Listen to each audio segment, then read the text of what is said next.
Saudações aos telespectadores da TV AD Mossoró. Nós estamos em mais um programa Dinâmico Direito. Desta feita estamos com Daniel Robson, ele que é promotor de justiça do estado do Rio Grande do Norte, está assumindo como promotor eleitoral. Então, assunto interessantíssimo, vamos tratar sobre o pleito, propaganda eleitoral, tudo isso no programa Dinâmico Direito. Então não sai daí, voltamos já.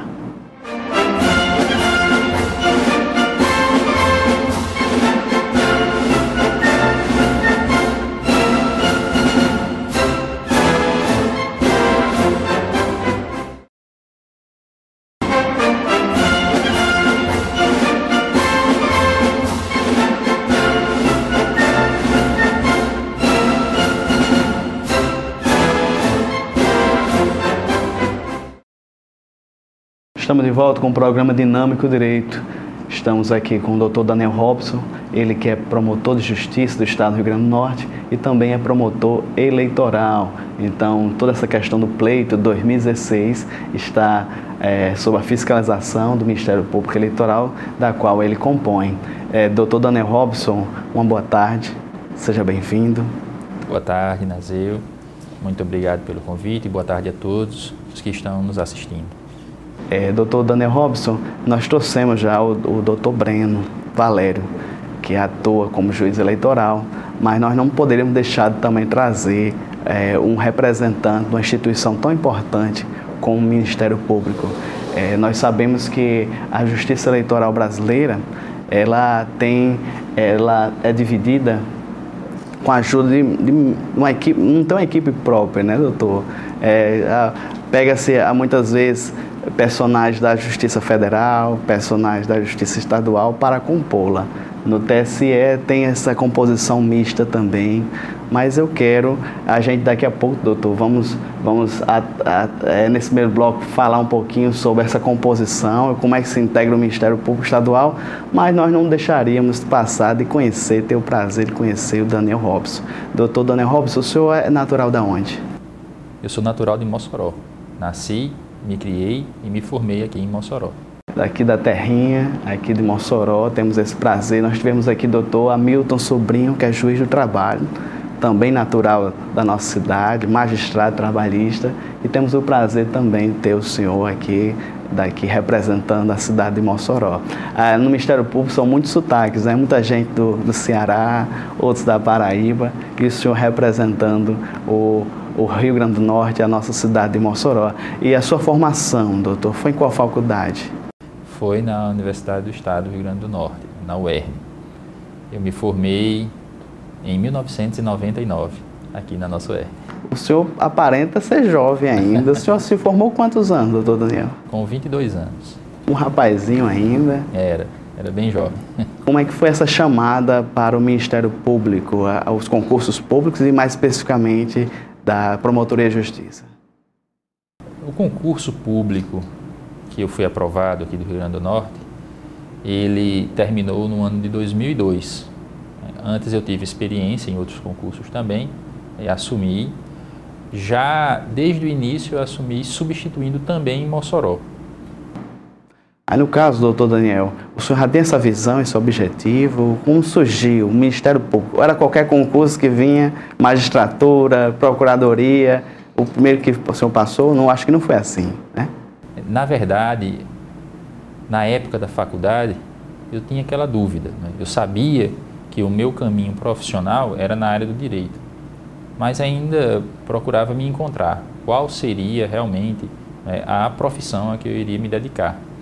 Eu cheguei a advogar muito pouco, também exerci outras funções, eu fui diretor de secretaria no juizado especial por pouco tempo, eu também trabalhei como assessor do desembargador Júlio Aurélio, lá em João Pessoa, e também fui magistrado, fui juiz de direito lá na Paraíba por pouco tempo, antes de ser aprovado aqui no concurso do Ministério Público.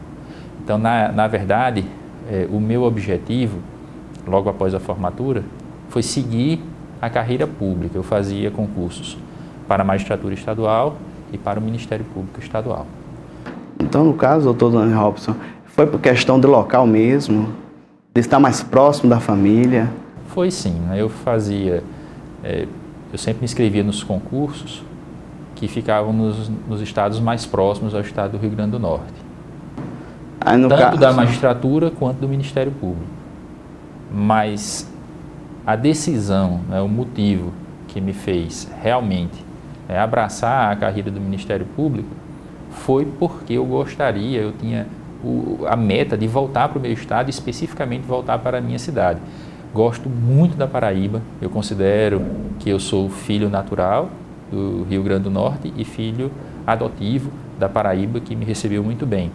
Mas eu tinha essa meta por questões familiares, né? Quase toda a minha família daqui, eu sempre quis retornar. Então, na época que eu estava fazendo concursos, se tivesse sido o inverso, né, se eu fosse aprovado lá para o Ministério Público e aqui para a magistratura, eu também teria optado, né? Então, assim, o que pesou mais realmente foi a proximidade da família. No caso, doutor Daniel Robson já está há 14 anos no Ministério Público, então deve ter passado por várias comarcas. Só posso citar alguma delas? Posso sim. E posso dizer também que foi a melhor escolha que eu fiz. Não é querendo fazer propaganda da minha instituição, mas já fazendo, a instituição do Ministério Público é excelente. Ele sempre é uma instituição que sempre valorizou, né, o profissional que se dedica. E ao longo da minha carreira profissional, eu passei pelas comarcas de Governador de Serra Rosado, passei pela comarca de Marcelino Vieira, passei pela comarca também de Alexandria, pela comarca de Caraúbas e Mossoró. Um pouquinho tempo também substituí em Pau dos Ferros. Atualmente, doutor Daniel Robson, a senhora é titulada em qual promotoria aqui em Mossoró? Eu sou titulado da 17ª Promotoria de Justiça aqui em Mossoró. É a Promotoria de Justiça que trabalha com direito de família, atua perante a primeira vara de família e perante a terceira vara de família também. Acumula alguma promotoria também? Acumulo. Já há algum tempo, a 17ª Promotoria vem acumulando a 8ª Promotoria de Mossoró, que é a promotoria responsável pela defesa dos direitos dos idosos. E eu também estou acumulando agora a promotoria eleitoral perante a 33ª Zona.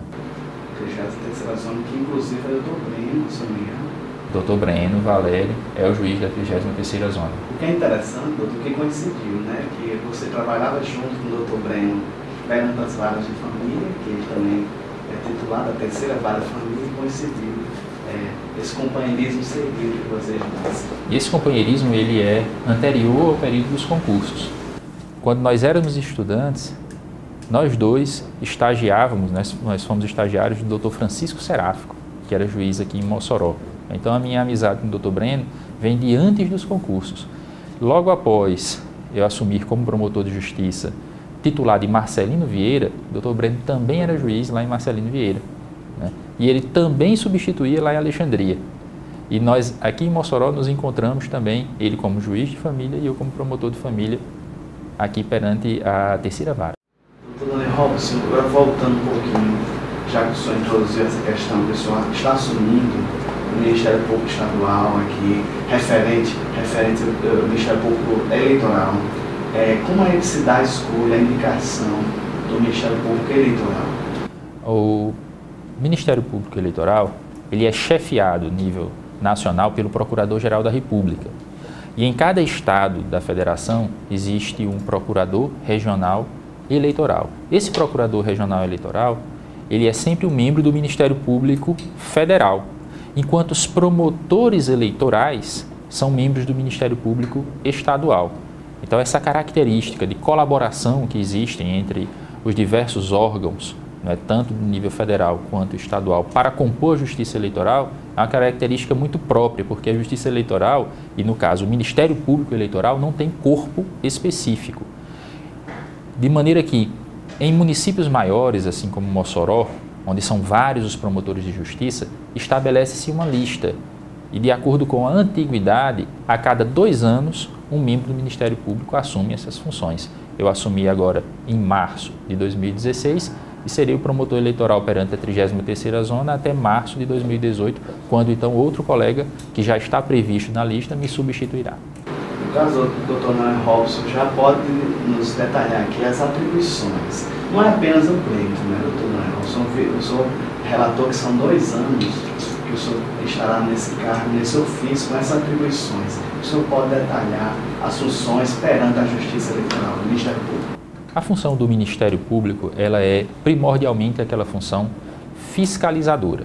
O Ministério Público, ele é destinado constitucionalmente à defesa da democracia. Está lá no artigo 127 da Constituição Federal. E essa atribuição, então, ela passa a ser bem ampla.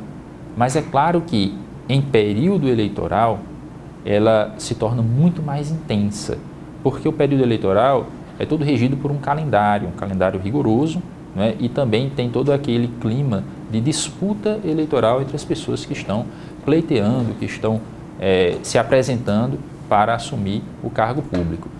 Neste período, o que realmente realça, o que realmente ocupa bastante a promotoria eleitoral é a fiscalização da propaganda eleitoral. Doutor Daniel Robson, não é a primeira vez que o senhor assume. Eu acredito que como o senhor já passou de várias comarcas menores, acho que o senhor já foi promotor eleitoral de alguma dessas, correto? Correto. Nas comarcas onde só tem um promotor de justiça, o promotor automaticamente passa a ser o promotor eleitoral perante a zona a que ela pertence. É evidente, a realidade deve ser diferente, né, doutor? Uma comarca do interior e a comarca maior, acho que terceira entrância, não é, Mossoró? Do ponto de vista da divisão estadual, que é em comarcas, né, Mossoró é uma comarca de terceira entrância, justamente por ser uma cidade grande, né? Ela pode ser considerada já uma cidade de porte médio para grande. E a realidade aqui é, evidentemente, diferente da realidade do interior. O interior tem uma característica diferenciada se nós compararmos com a nossa cidade. No caso, as candidaturas envolvem muito família, né? Aqui em Mossoró teve as famílias fortes, mas acredito que ao longo do tempo já foi perdendo um pouco sua força, mas no interior é comum, né, doutor? Aquelas famílias terem esses cargos já de atribuição.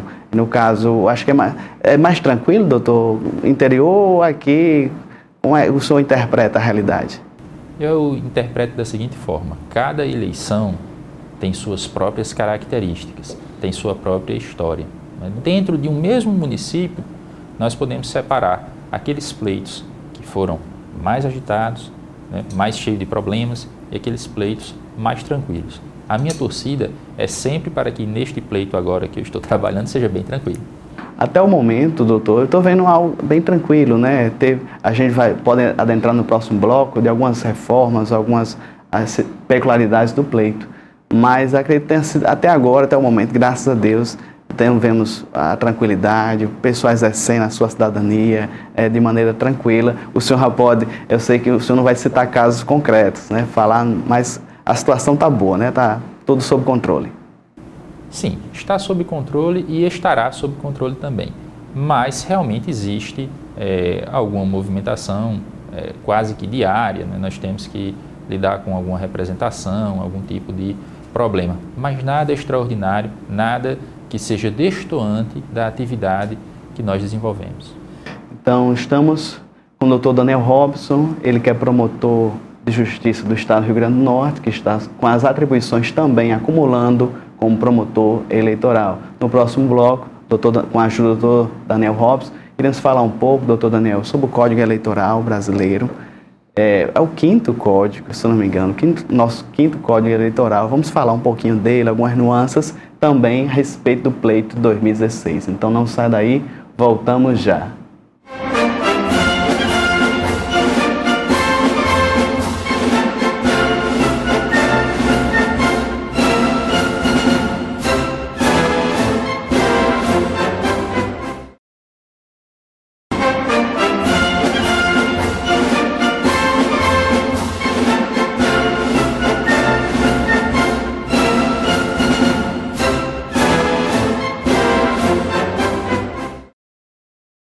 Estamos de volta com o programa Dinâmico Direito. Estamos conversando com o doutor Daniel Robson, ele que é promotor de justiça estadual, está assumindo as atribuições, acumulando as atribuições como promotor eleitoral. Doutor Daniel Robson, já adiantamos no bloco anterior que já é o nosso 5º Código Eleitoral. e que é um código de 1965. Fala um pouquinho, doutor Daniel Robson, sobre a evolução da legislação eleitoral no Brasil. Pois bem, o Código Eleitoral, né, apesar de ter esse nome de código, e a gente tem sempre aquela nossa visão da codificação, que se deveria ser uma legislação para consolidar toda uma temática, né? Mas o nosso Código Eleitoral, como você falou, já é de 1965. Né? E de 1965 para cá, a história do Brasil mudou radicalmente. E assim também como mudou a história do direito eleitoral.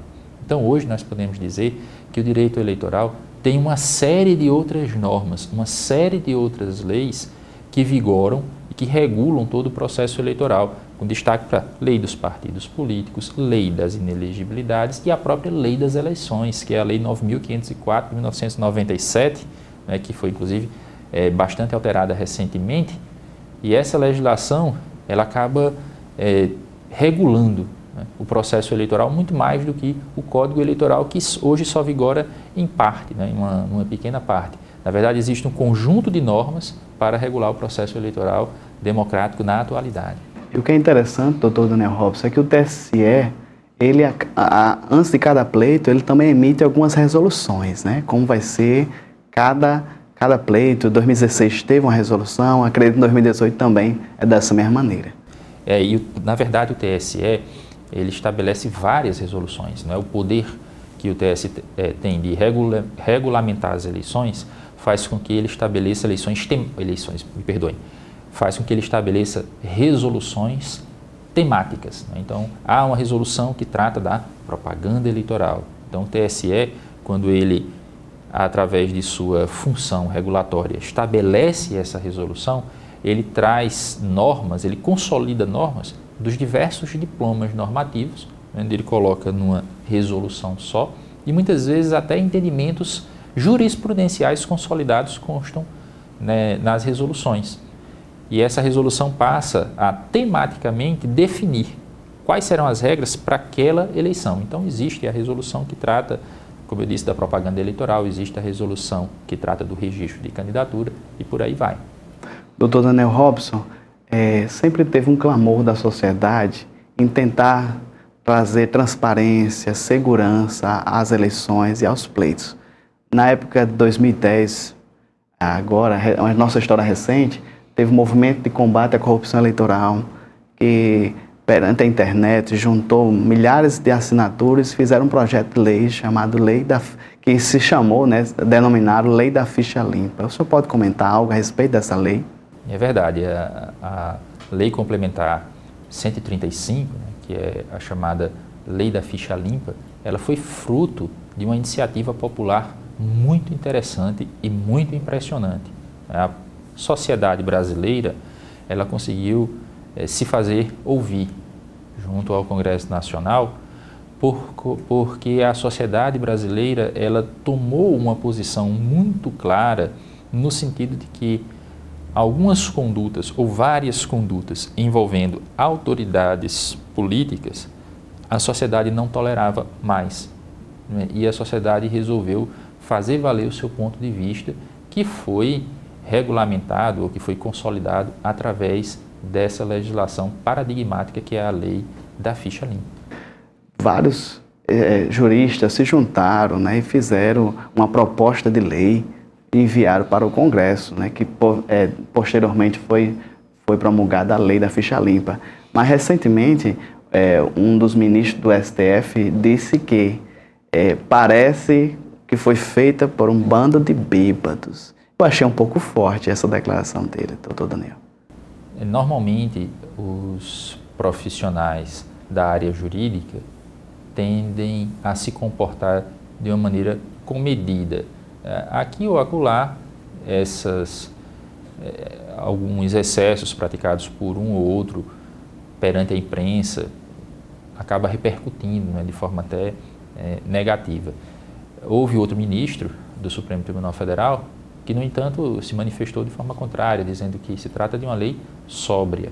Eu compartilho da opinião do ministro Luiz Roberto Barroso de que se trata de uma lei boa, de uma lei sóbria e de uma lei que realmente causa dificuldades para uma série de pessoas que não conseguem se enquadrar nas suas exigências, porque são exigências de um elevado teor ético e moral.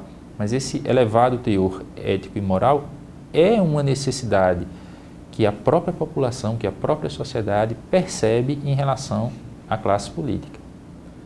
Excelentes explanações sobre a questão da ficha limpa, a lei da ficha limpa, que serviu, doutor Daniel Hobbes, para tentar moralizar as pessoas que têm pretensões para ser um candidato, para ser eleito. Eu achei muito isso importante, uma evolução positiva na nossa legislação, que deve ser defendida, mas recentemente também teve uma interpretação, restringir um pouco da atuação da lei da ficha limpa. O senhor pode comentar algo também? Posso, sim. A lei da ficha limpa, ela prevê, como eu disse, é bem rigorosa no que diz respeito à possibilidade de alguém se candidatar. Então, ela prevê como causas de inelegibilidade, condenações por vários crimes, e a grande novidade que ela traz é que essa condenação não precisa transitar em julgado. Esse termo, trânsito em julgado, significa dizer que é uma condenação que já percorreu todas as fases judiciais e dela não cabe mais recurso. Só que o Brasil tem uma característica judiciária extremamente complexa, de maneira que são muitos os recursos, de maneira que se um determinado candidato que é condenado em primeiro grau, é condenado em segundo grau, mas ele consegue, através de sua assessoria jurídica, manejar muitos recursos, essa condenação ela se distancia no tempo. Com a lei da ficha limpa, basta que um órgão colegiado, ou seja, um órgão do Poder Judiciário, composto por vários membros, tenha confirmado essa condenação, que essa pessoa já não tem mais como se candidatar. E, se tratando de crime, esse prazo de inelegibilidade ele é de 8 anos, mas é de 8 anos após o cumprimento da pena, é um prazo longo. Só que não é apenas nos casos de crime que a lei da ficha limpa incide, porque os casos de crime eles são, digamos assim, mais conhecidos, foram mais divulgados na mídia, mas também aqueles gestores que tiveram suas contas rejeitadas, suas contas de gestão rejeitadas, e a lei da ficha limpa diz pelo órgão competente. Vinha-se entendendo que esse órgão competente eram os tribunais de contas. Os tribunais de contas, cada estado tem o seu tribunal de contas, e ele é composto por técnicos de altíssimo nível. Na verdade, são instituições que vêm crescendo de importância no Brasil, dada o alto nível técnico dos seus membros.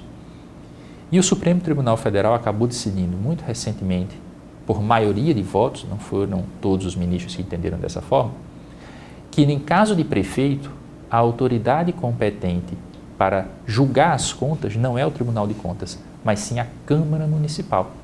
Então isso gerou bastante polêmica, porque mesmo que o Tribunal de Contas tenha dito que determinada pessoa, quando era prefeito, teve suas contas rejeitadas e desaprovadas, o Supremo Tribunal Federal exige que a Câmara Municipal, o poder legislativo daquele município, tem que rejeitar essas contas também, porque para o Supremo Tribunal Federal não é o Tribunal de Contas o órgão competente, o Tribunal de Contas passaria a ser um órgão opinativo, mas a Câmara Municipal é que teria que rejeitar essas contas, ou que teria que, digamos assim, concordar com o Tribunal de Contas para que o prefeito pudesse se tornar inelegível. Então, dessa forma, enquanto a Câmara Municipal não se pronunciar nos mesmos termos do Tribunal de Contas, esse cidadão pode se candidatar ao cargo de prefeito. E isso gerou uma polêmica, e ainda está gerando, por ser recente, na comunidade jurídica brasileira, e nós podemos ver que é realmente um tema difícil, um tema polêmico, porque o próprio Supremo Tribunal Federal decidiu essa questão de forma dividida. Doutor Daniel Hobbes, só para deixar bem claro, se a Câmara Municipal aprovar as contas desse prefeito e o Tribunal de Contas rejeitar, como é que fica o entendimento, como é que o Ministério Público vai atuar, a Justiça Eleitoral atua, interpreta? O Ministério Público ele tem que respeitar a decisão que foi tomada, mesmo por maioria, pelo Supremo Tribunal Federal agora. E a decisão do Supremo Tribunal Federal é que se a Câmara disser que o Tribunal de Contas está errado, prevalece o entendimento da Câmara Municipal. Não posso dizer que, pessoalmente, foi a decisão que eu considero a melhor, né? Eu diria que eu estou com a minoria dos ministros do Supremo Tribunal Federal, mas precisamos cumprir as decisões, tanto aquelas decisões com as quais nós concordamos, como também as decisões com as quais nós discordamos. O senhor falou que não foi a unanimidade entre os ministros. Tem como reformar esse entendimento, Excelência? É possível reformar, mas eu não sei dizer realmente quais serão os caminhos que a Corte adotará se revisitar este tema em breve. Doutor Daniel Robson, ainda nesse bloco, porque o próximo bloco a gente vai tentar reservar para a propaganda eleitoral. O Código Eleitoral também tem algumas condutas, rege o pleito, a conduta dos seus, as pessoas que vão ser eleitas, chamados crimes eleitorais. Eu acho que os mais comuns é a questão da corrupção, né, doutor? A corrupção eleitoral é realmente o crime, não vou dizer que é o mais comum no sentido de que é o que mais ocorre, mas é o crime que gera a maior preocupação por parte da sociedade, porque justamente a corrupção eleitoral tem aquela dimensão, né, da subversão extrema do nosso processo democrático, porque ele subverte inteiramente a vontade do eleitor e ele faz com que também aquela pessoa que venha receber o voto, ela se sinta como uma espécie de credora, né? Alguém que comprou o voto do eleitor. Então é terrível, é um crime muito ruim para a democracia. A corrupção eleitoral, ela existe e ela é uma via de mão dupla. A corrupção eleitoral ela pode ser ativa ou passiva. Então não comete crime apenas aquele que, popularmente falando, compra o voto, mas também aquele que vende o voto. No caso, doutor Daniel Robson, o programa serve também como um alerta a quem está nos assistindo. Se aquele cidadão está oferecendo algo pelo seu voto, imagine o que ele vai fazer quando for eleito. É verdade, doutor Daniel Robson? É verdade. A corrupção eleitoral, ela por si só, né, é um ato tão reprovável que o legislador o elevou a um crime, né? Disse que é um crime eleitoral.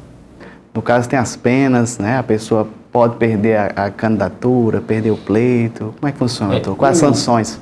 O crime eleitoral, ele pode ser praticado por qualquer pessoa, não necessariamente por candidato, né? Então responde por crime, por exemplo, até aquele sujeito que não é candidato, aquele sujeito que é simpatizante e resolve, né, oferecer alguma vantagem a eleitor para obter votos para aquela pessoa que vai ser o candidato.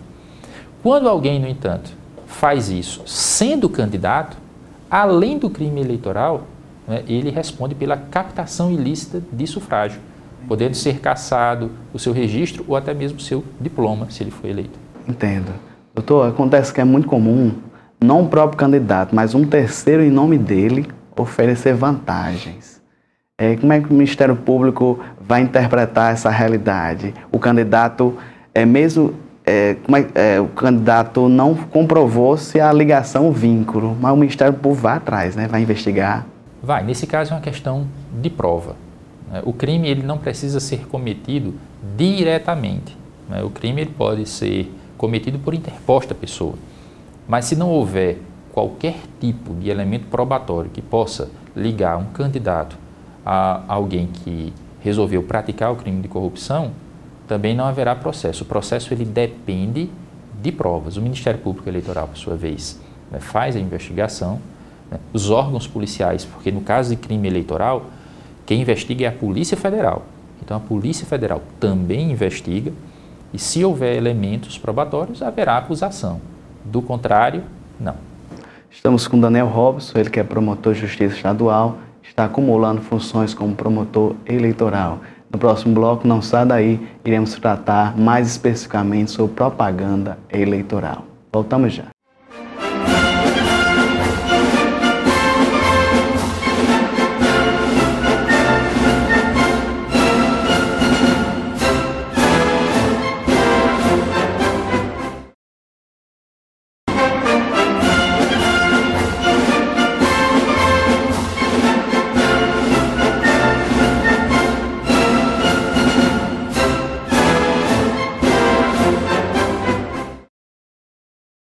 de volta com o programa Dinâmico Direito. Estamos conversando aqui com o Dr. Daniel Robson, que ele é promotor de justiça estadual, está acumulando funções como promotor eleitoral junto à 33ª zona da comarca de Mossoró.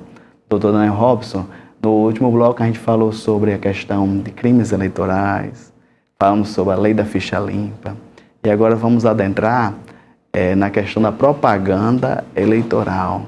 Dr. Daniel Robson, nos ajude aí. Dr. Breno já deu umas pinceladas, Dr. Breno já falou algo a respeito sobre propaganda eleitoral, mas vamos dar aquele reforço, né? O que o candidato, o que o eleitor que quer ver o seu candidato lá, o que ele pode fazer, o que é permitido, aquela questão do som. Eu vejo, doutor Renato, eu já percebi muitas carreatas passando, mas tem um limite mínimo de tantos metros quando passar perto de uma igreja, quando passar perto de um hospital, tem que parar tudo. E eu não estou vendo isso, doutor. Me ajude aí sobre carreatas. Vamos começar com carreatas.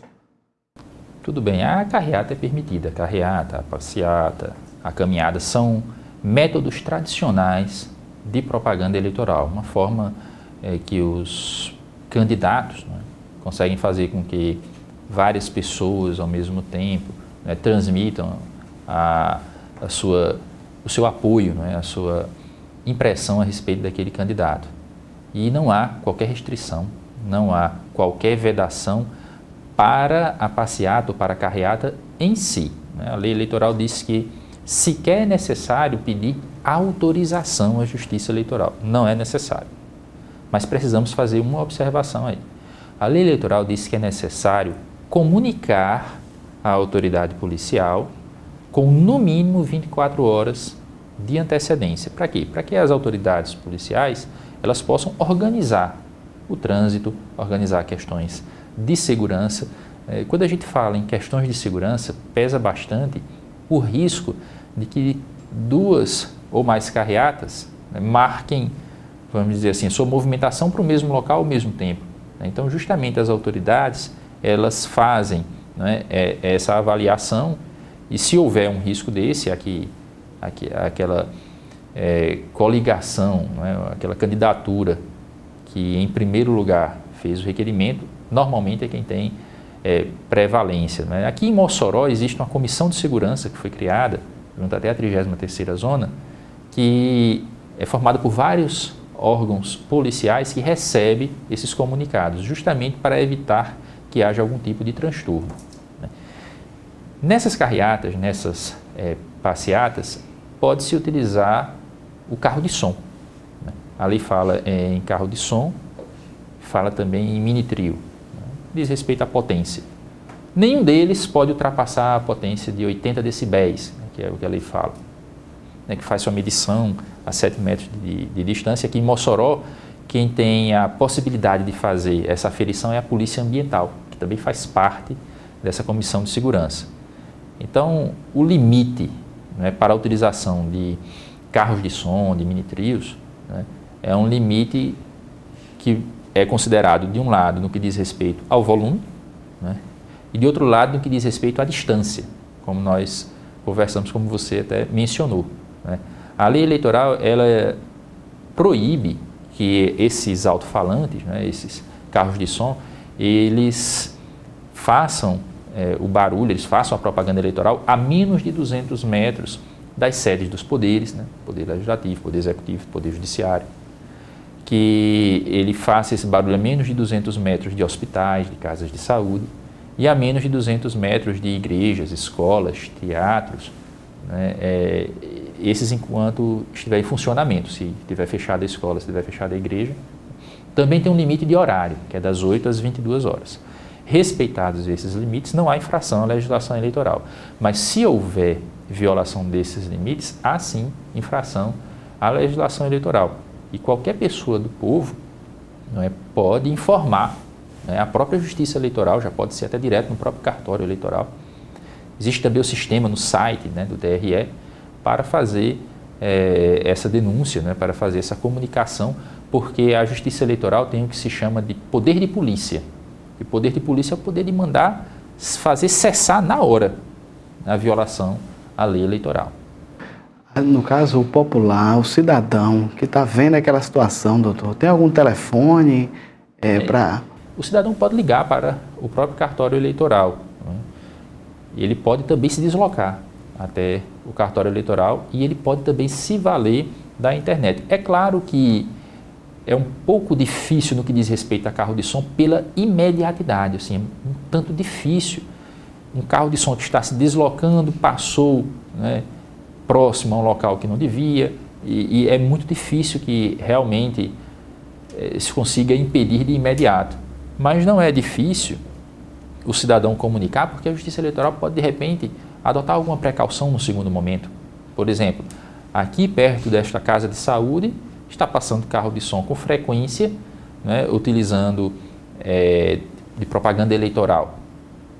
A Justiça Eleitoral, uma vez tomando conhecimento disso, pode de repente mandar uma equipe de fiscalização para aquele local, para que de repente, se num segundo momento passar, a Justiça Eleitoral já está lá e flagra justamente o momento em que a infração está ocorrendo. Então, além de fazer cessar aquele movimento, doutor Daniel Robson, os candidatos que fazem parte, compõem aquela carreata, podem ser prejudicados? Respondem de alguma outra maneira?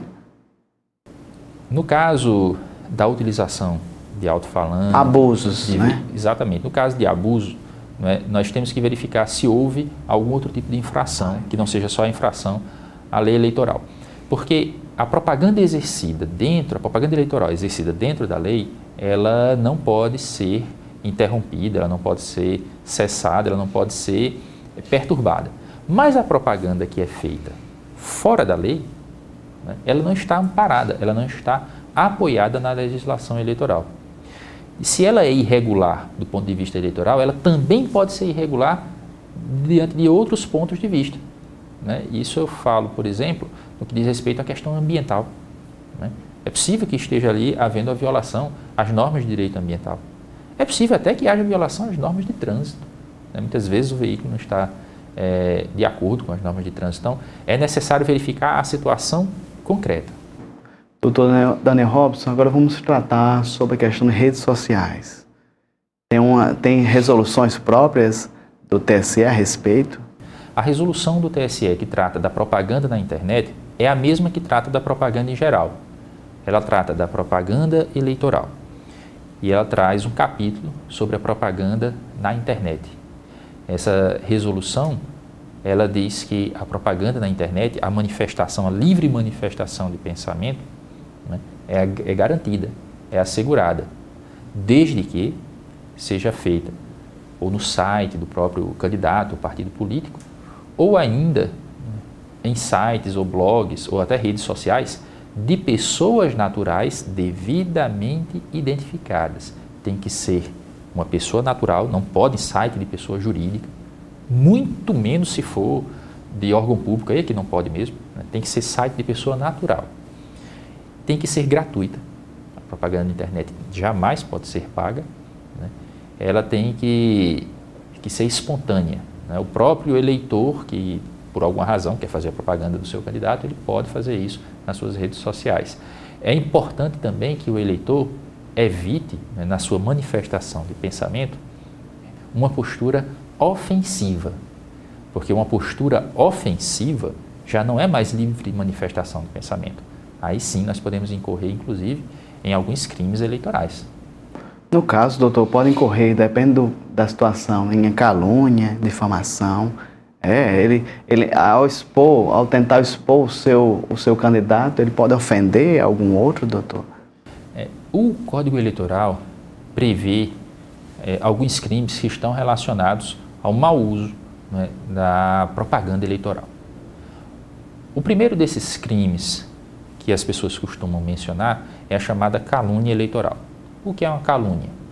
Uma calúnia é quando na propaganda eleitoral o indivíduo resolve dizer, né, a lei diz assim, imputar falsamente fato definido como crime. E o que é isso?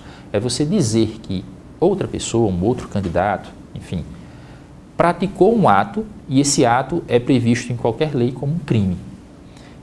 Isso você diz falsamente.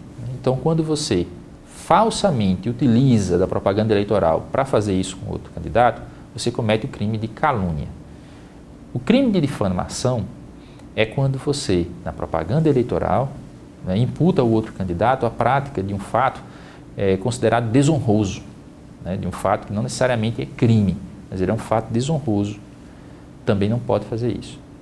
A injúria eleitoral é quando, na mesma propaganda eleitoral, o eleitor resolve ofender, né, o eleitor não, desculpe, qualquer pessoa que fizer a propaganda eleitoral, né, resolve ofender o que a gente chama de honra subjetiva de um outro candidato, que a honra subjetiva geralmente ela é afetada, né, por um adjetivo, né, um adjetivo de desqualificação do outro. E além desses crimes tradicionais, eles são tradicionais porque eles são crimes eleitorais porque são feitos na propaganda eleitoral. Se não fosse a propaganda eleitoral, ainda seriam crimes, mas crimes comuns, lá do Código Penal. Mas a lei eleitoral ainda traz um crime, né, que é imputar falsamente, né, uma conduta, qualquer conduta, um fato falso a outro candidato que possa repercutir nas eleições, ou seja, que possa ter repercussão eleitoral.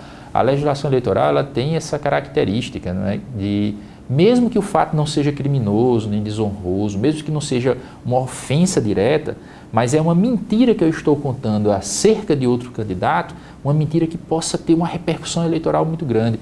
Eu fico imaginando, né, uma situação meramente hipotética, eu fico imaginando assim, vamos imaginar que numa determinada comunidade, num determinado município, e a maioria das pessoas tem uma determinada crença religiosa. Né? Ora, a liberdade de crença religiosa no Brasil é garantida, é assegurada. E eu resolvo, para prejudicar o meu adversário que é candidato ali, dizer, olhe, aquele meu adversário pertence a outra religião, sendo mentira, eu sei que é mentira, mas eu faço isso. Qual é a consequência disso? Não é um fato desonroso você pertencer a qualquer religião, óbvio que não, é uma garantia que você tem. Então eu não estou imputando nenhum fato criminoso, eu não estou ofendendo, né, mas eu estou apenas mentindo. Só que essa mentira que eu estou contando tem repercussão eleitoral, porque pode fazer esse candidato perder muitos votos. Isso também é previsto na legislação como crime. Então, na verdade, qual é a regra? A regra é que a livre manifestação de pensamento seja garantida, mas é muito importante ter respeito, é muito importante ter responsabilidade. Nós não devemos inventar histórias, nós não devemos inventar mentiras, nós não devemos tentar prejudicar o outro. Basta que cada um de nós diga os motivos por que escolheu aquele ou aquela candidato ou candidata, né, de sua preferência. Estamos conversando com o Dr. Daniel Robson, ótimos esclarecimentos a respeito de propaganda eleitoral. Então não sai daí, nós voltamos já. Especificamente, Dr. Daniel Robson, vamos tentar se adentrar na questão do dia do pleito. No próximo bloco, voltamos já.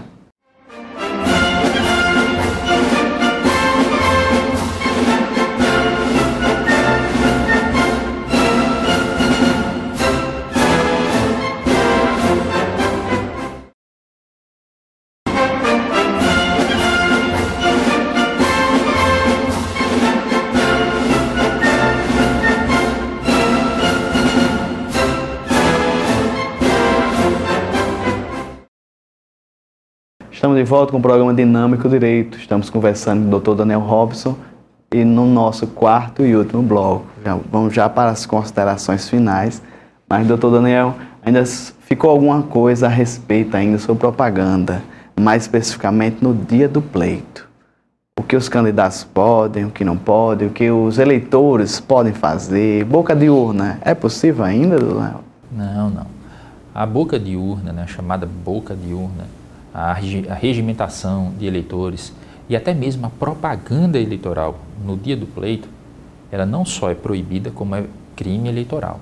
Então, no dia das eleições, não se permite nenhum tipo de propaganda eleitoral, à exceção daquela manifestação individual e silenciosa do próprio eleitor, né, que ele pode, né, através de um broche, enfim, através de um adesivo, ele pode manifestar sua preferência política, mas ele não pode se aglomerar, né, de forma a caracterizar uma propaganda eleitoral, não pode distribuir, né, propaganda eleitoral, que seria o crime de boca de urna, ele não pode tentar convencer outros eleitores, né, para votar no candidato dele. Nem ele, nem muito menos os candidatos.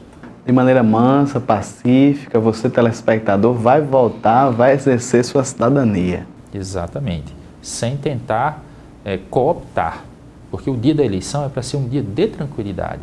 O período da campanha eleitoral já passou, vai até a véspera da eleição. No dia da eleição é o dia da tranquilidade de cada eleitor e exercer a sua cidadania, o seu direito ao voto. Mas, doutor Daniel Robson, sobre a questão ainda das redes sociais, ainda é permitido no dia do pleito? É bem controversa essa questão, porque há estudiosos, né, vários doutrinadores, vários posicionamentos no sentido de que só seria possível, né, no próprio site do partido ou do candidato. O meu posicionamento pessoal, pela leitura que nós fazemos da resolução do TSE, é no sentido de que a propaganda eleitoral na internet, já manifestada na internet, ela é livre, ela é lícita. Não é? Até mesmo porque seria muito complexo, né, ter que fazer toda uma investigação para tentar identificar ou mesmo barrar as propagandas na internet num único dia. Né? Mas esse é o meu posicionamento. Doutor Daniel Robson, vamos falar um pouquinho sobre a questão dos debates eleitorais. Algumas cidades maiores, Natal já organizou debates entre a cargo executivo, Mossoró, ouvimos falar de algo no rádio, mas como é que se dá esse processo das emissoras de rádio e TV? Tem que mandar algo formalizado para a justiça? Como é que funciona, doutor Daniel? As emissoras, elas estabelecem as regras do debate eleitoral juntamente com os próprios candidatos que participarão daquele debate. A Justiça Eleitoral precisa sim ser comunicada a respeito dessas regras, né, que de comum acordo elas são estabelecidas. E é importante também, né, que as emissoras elas garantam a igualdade na participação, a igualdade de condições no debate. Não é obrigatório que todos os candidatos participem, mas é importante que eles sejam convidados para o debate. Vou pegar aqui o exemplo do nosso programa, doutor Daniel Robson. Tem uma audiência tanto de juristas, estudantes de direito, como pessoas em geral. Como é que funciona? Digamos que a gente pretenda trazer alguns candidatos ao executivo. Tem que convidar todos, é verdade? Convida os candidatos, estabelece as regras do debate com eles, submete, obviamente, a assessoria deles, porque esse regramento ele é feito de comum acordo, né, e informa-se à Justiça Eleitoral sobre como será feito esse debate. O mais importante em termos de cobertura de debates, né, até mesmo de entrevistas, é garantir a isonomia. Né? O objetivo maior da legislação eleitoral, no que diz respeito à propaganda, é tentar diminuir ou, se possível, até impedir a influência do poder econômico, do poder político e permitir com que os candidatos, tanto os candidatos que têm potencialmente esse maior poder econômico, como aqueles que não têm potencialmente esse maior poder econômico, que eles possam, em igualdade de condições, apresentar suas ideias para a sociedade, a fim de que a sociedade, ouvindo todos, né, cada eleitor tome a sua própria decisão. Estamos com o doutor Daniel Robson e o nosso apelo, doutor Daniel Robson, aos caros telespectadores, essa questão pedagógica muito forte e importante do programa, de que o pleito seja o mais sadio possível, na maior paz social. Vimos em alguns pleitos anteriores verdadeiros combates aqui em Mossoró, mas graças a Deus, de uns anos para cá, as normatizações recentes, né, teve essa mini reforma em 2013, teve essas resoluções agora do TSE que restringiu bastante, era 90 dias, né, doutor Daniel? Ficou resumido em 45 dias apenas, está em tudo a normalidade. Devemos combater a corrupção, qualquer tipo de situação negativa, doutor Daniel, deve ser extirpada da nossa sociedade, porque começa no pleito, né, doutor Daniel, e vai parar, é onde estão as autoridades lá em cima. Num Estado democrático, de direito, né, a evolução do processo civilizatório da nossa sociedade está em grande parte nas mãos da própria sociedade.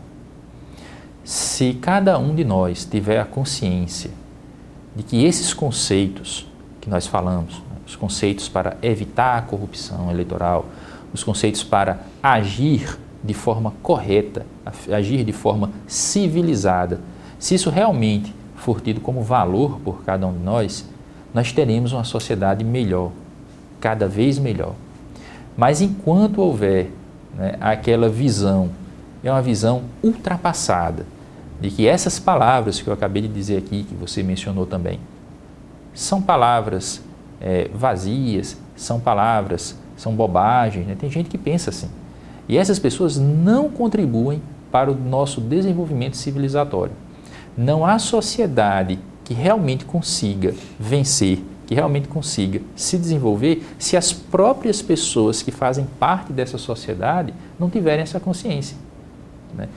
Ainda que a Justiça Eleitoral tenha tentado, vem tentando, né, através de regulamentações, né, que restringem os abusos, não será possível realmente alcançarmos aquele nível ideal que nós sempre buscamos, né? Todos nós torcemos para que nosso Brasil se torne um país de primeiro mundo efetivamente, mas nós não conseguiremos chegar lá sem a mudança de pensamento de cada um de nós, sem que cada um de nós tenha aquele compromisso com o processo civilizatório. Doutor Daniel, o voto é uma conquista tremenda. Independente da cor, da condição social, a sua função, a seu nível de riqueza, prosperidade, o voto vale cada pessoa com o seu. Então a importância é tremenda, porque está nas mãos de você, jovem, né, 16 anos, está nas suas mãos, dono de casa, pai de família, você jovem, estudando direito, a definir o futuro da sua cidade, não é verdade? O futuro, quando estamos aqui nesse momento maravilhoso da festa da democracia, o doutor Daniel Robson com essas atribuições, um rapaz competente, preparado para tal. E agora, doutor Daniel, pode interagir com o público de casa, suas considerações finais. Eu agradeço, Nazil, pelo convite, agradeço a todos que assistirem a este programa. Gostaria de dizer que o Ministério Público está de portas abertas para atender qualquer pessoa do povo, e gostaria de pedir, né, a toda a sociedade, a todos os eleitores, que levem em consideração esse nosso pensamento, né, um pensamento de buscar cada vez mais melhorar a nossa sociedade. Nós conseguiremos melhorar a nossa sociedade exercendo a nossa cidadania, nós conseguiremos melhorar a nossa sociedade respeitando o entendimento do outro, né? Nem sempre o outro vai concordar conosco e a gente pode debater. O debate não precisa se transformar em um litígio, em um problema, em uma briga. O debate pode ser civilizado, o debate pode ser educado, o debate pode ser de ideias, né? É muito importante que toda a sociedade tenha essa consciência e, mais uma vez, só resta o meu agradecimento. Doutor Daniel Robson tocou num ponto muito importante, no campo das ideias.